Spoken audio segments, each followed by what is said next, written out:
It's no surprise that a lot of people have nostalgia for the DS, the Nintendo DS, because many people had one in their childhood.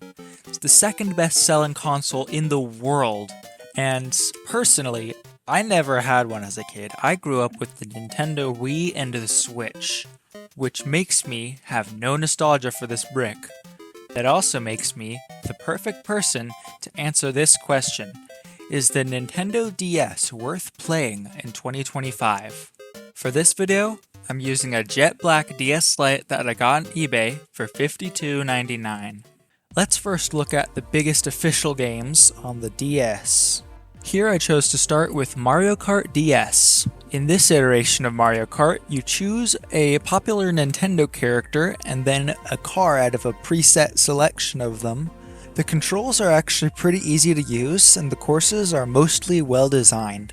The system's actually surprisingly comfortable in my hands, but if your hands are much bigger than mine, that may be different for you.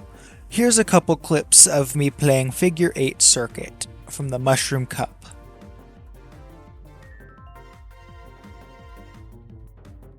As you can see, this iteration of Mario Kart does have drifting, which is really nice. I enjoy drifting a lot. It is much harder to achieve on a DS though, because of the way the mechanic works on it.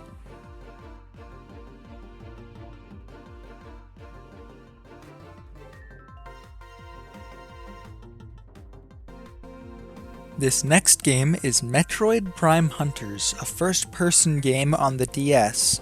It controls really well using the touchscreen as a trackpad for your cursor.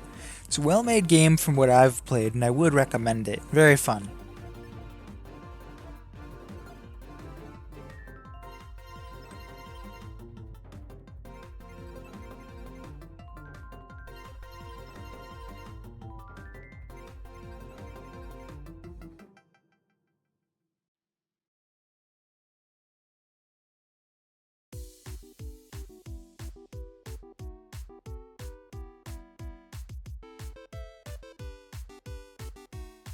And for the last little micro game review embedded in the video, I've chosen the GOAT, the one, the only, Shrek Super Slam!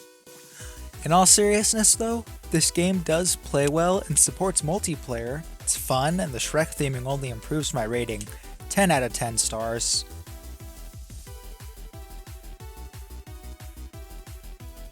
Now for a little technical speak about the console. It runs on two ARM-type processors, ARM9 and ARM7. That's two little processors. It has a microscopic 4 megabytes of memory for running games. To give you an idea of how small that is, one frame of this video is roughly 6 megabytes. The console still runs 3D games though, and that's pretty cool.